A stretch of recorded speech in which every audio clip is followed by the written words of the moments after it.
Good afternoon to you. Mark Sutton with HurricaneTrack.com here with your off-season edition of the Hurricane Outlook and discussion for Monday, April 16th, 2018. Let's begin the stop on today's tour. The first stop will be the SOI, and overall, still very much positive, 11.97 for today. The 90-day average still up at 5.5, and the 30-day average at a healthy 10.7. What does all of that mean? Well, for the most part, when you see a positive SOI, you do not see an El Nino. And we can see that reflected here in the sea surface temperature anomalies.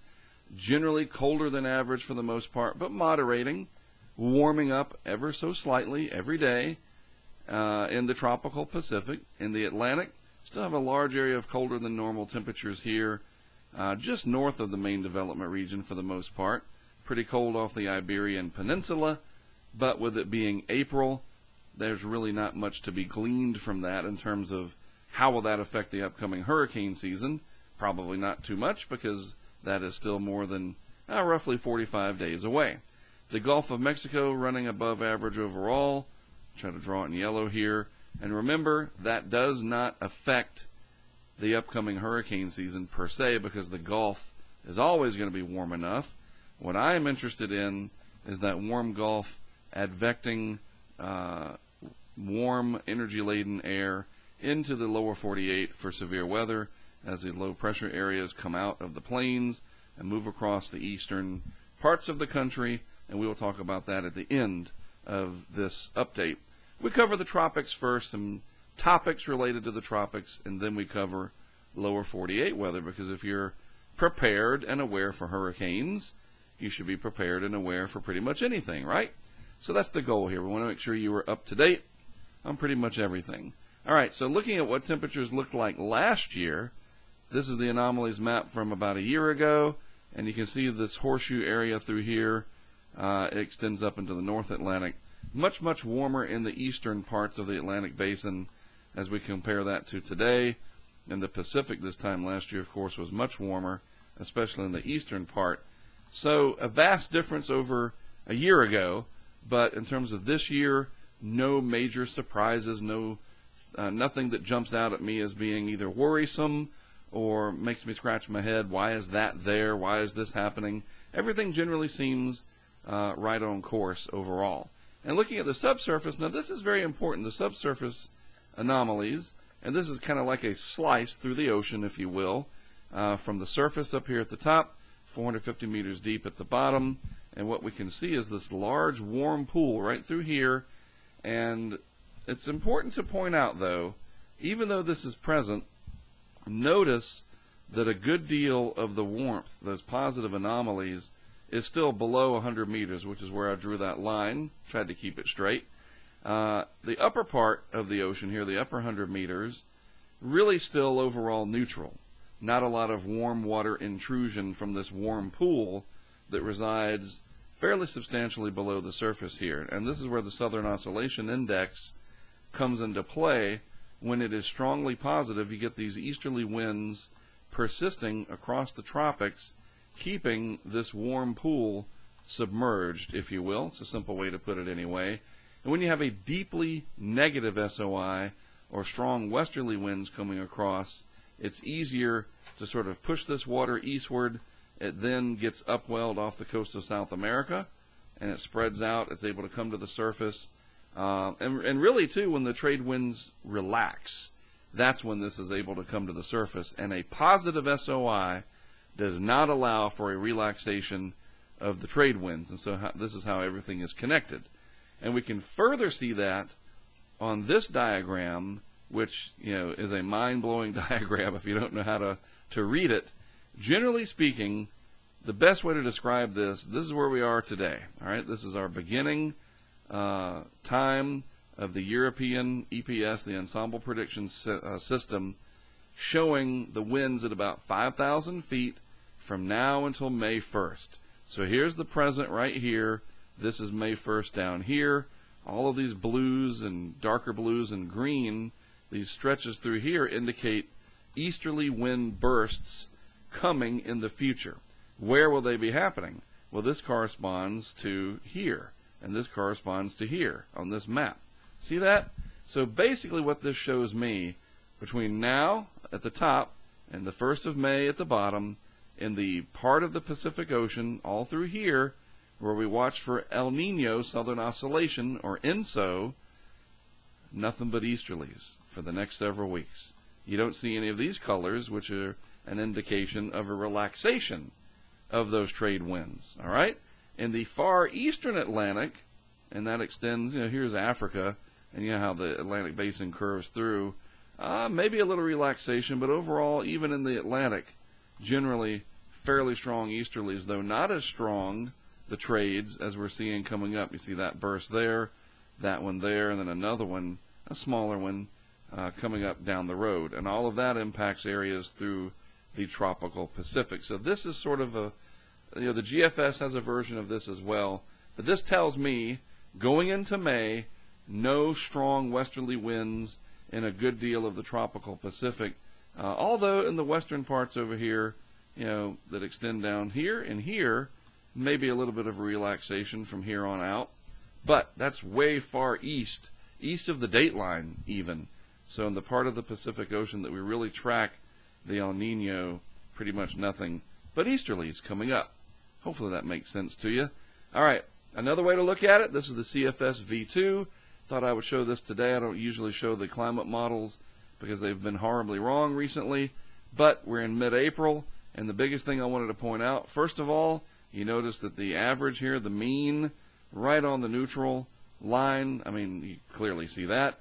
And then these blues in here, you see those blue colors? Those are the latest members of the ensembles, whereas the reds are the earlier. So the blues are your most recent updates right through here.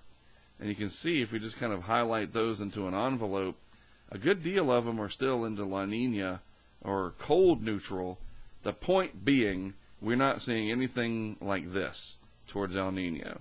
Not yet, and we probably won't, at least for the first 3 months of the hurricane season. I don't think it's going to happen. Warm, neutral at best, maybe weak El Nino by the winter of next year, not for the hurricane season ahead. I don't feel it. We'll see. Maybe I'm wrong. You never know. It's happened before. But that's what we can look at every single week. We can track this and get an idea of what's happening. That's what I like to do in the off season, and we'll even do it in the on season as well, of course. Zoom back out a little bit here. Actual sea surface temperatures in the Gulf of Mexico, for the most part, warming up nicely. This is the 26 Celsius isotherm, or line of equal temperature. So everything south of this line is warm enough to support hurricane development.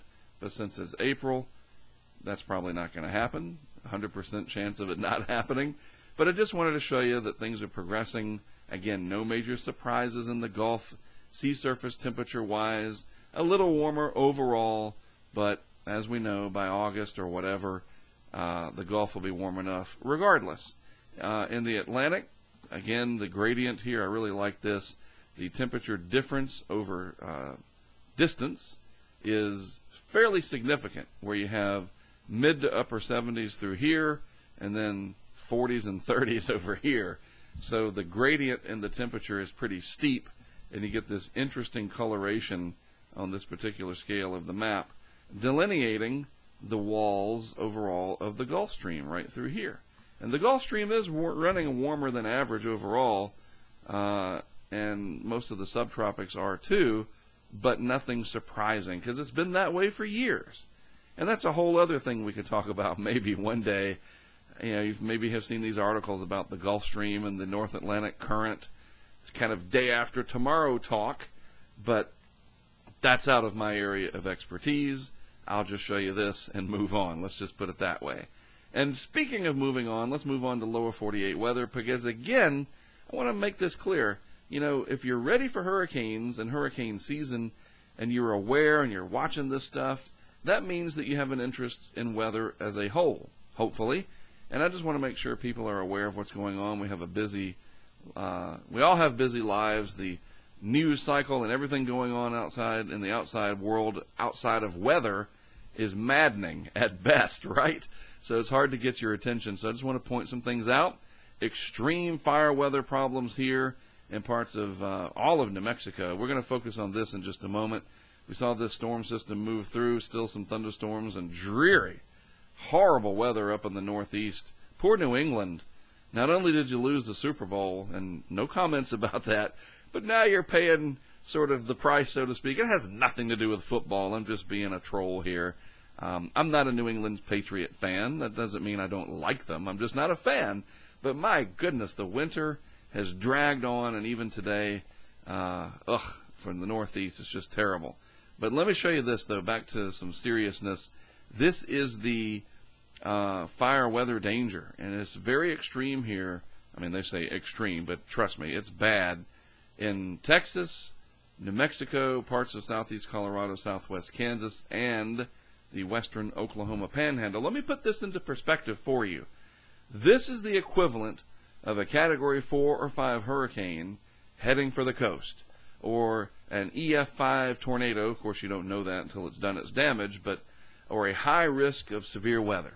This is very, very serious through here, and I want people to pay attention to that. I don't know how many people live out there that watch this video, but this is what I'm talking about, drawing your attention to something. You know, the weather, we think of it as rain, snow, sleet, hail, tornadoes, hurricanes, blizzards, but fire weather is also extremely important. It doesn't usually manifest itself unless we have an event out here in California or over in the Appalachians. You remember that? The Pigeon Forge fire. Yeah, that's when it gets a lot of attention, but this too needs a lot of attention, so please focus on that. If you live in the area or you're passing through, you know somebody going through there, please be mindful of that. Now, over the next few days, overall, this is the day one convective outlook. Misery up here in New England, another storm system coming in to the Pacific Northwest. If we scroll through the convective outlooks for the week ahead, it is that time of year, severe weather season coming up, no major outbreaks seen through the next 3 days, but then by days 4 and then 5, maybe something coming up. They actually go out 8 days with this. Days 4, 5, and 6, really that day 5. Let's take a look at what that possibly could be. If we look at Levi Cowan's site here, Tropical Tidbits, the initial map, big storm system here, trailing cold front brought some tornadoes across portions of the Carolinas yesterday, thunder and lightning here at the house, at the office. It actually was kind of neat if we could just do without the tornadoes and the other nasty parts of severe weather. And then again, very miserable up here in parts of the Northeast. But let's put this into motion because I want to show you the next several days and how this exits. And then we have another storm system that drops into the west, comes out into the plains, brings in that moisture from the warm Gulf, and bam, you have the potential for more severe weather here coming across the southeast. Let's just back this up a little bit, get my pointer back, and there it is right there. Right in the heart of Tornado Alley. Coming up, this is about 5 days out, and that's what that convective outlook highlights. And if we move forward just a little bit, you see how that advances through, and all those colors in there, those brightly colored oranges and reds, etc. Heavy rain, all right? So we need to be paying attention to this in the days ahead. It's that time of year. Pollen season getting to my throat already. I cannot imagine how much pollen is in the air around here. Story for another day, but even with all that rain last night, you can just feel it. Anyhow, coming up on Friday, the 2017 Tracking the Hurricanes Part 2. I will put that on YouTube commercial free. And then about a week later, I'll announce the DVD and where you can purchase that. It'll be $30. I can tell you that right now. It's going to be a little bit of a fundraiser. I'm only going to have 100 of them available. I'm going to buy a pack of 100 DVDs. I'm going to make covers, the whole bit, and produce 100 of them. And it'll have like a director's cut, some special features, a couple of surprises on there. So if you want something beyond what's available on YouTube, look for the DVD to be available about a week after I put the rest of this on YouTube this coming Friday. It'll be Friday evening at 7 p.m. Eastern Time. If you're subscribing to me on YouTube, you'll get a notification. And Part 2, which includes Irma, my encounter with Maria, which was along the North Carolina Outer Banks, There is some footage that was given to me by a gentleman down in Puerto Rico, which I'll show you. Don't want to give too much away. And then, of course, Nate. And Nate was absolutely spectacular from our perspective, and you'll see how it all ties together. This Friday, 7 p.m. Eastern Time. Hey, real quick, also before I sign off, we've had a big push here on social media trying to get Chevrolet and General Motors' attention, really just telling them about the Tahoe, the Chevy Tahoe that we have used since 2003, 430,000 plus miles, more than 20 hurricanes, I think 7 major blizzards, and probably a dozen additional tropical storms, almost 500,000 miles. It never failed while we were out on the road. Of course, we had to replace things over time. Things wear out, but it never happened while we were in a mission, and that is remarkable. It kept me safe. We've collected some incredible data. Some of that data is in the National Hurricane Center archives forever and ever, and we have pushed a lot on social media to get their attention and see if they would even be interested in helping us continue with a new vehicle. And so I appreciate all the people that shared and who have been interacting with us about this campaign. And maybe there's a couple of prospects. We'll see. I'll keep you posted on that. So a heartfelt thank you to everybody who has helped us get the word out. That little 2.5-minute video that I put out showing the history of the Tahoe, we appreciate you sharing that and all the information associated with it. It's awesome. All right, that's it from me. I appreciate you watching. It's a long one, but we had a lot to talk about, and we'll do it again next week. I'm Mark Sudduth for HurricaneTrack.com. Thanks as always for tuning in. I'll talk to you again next Monday.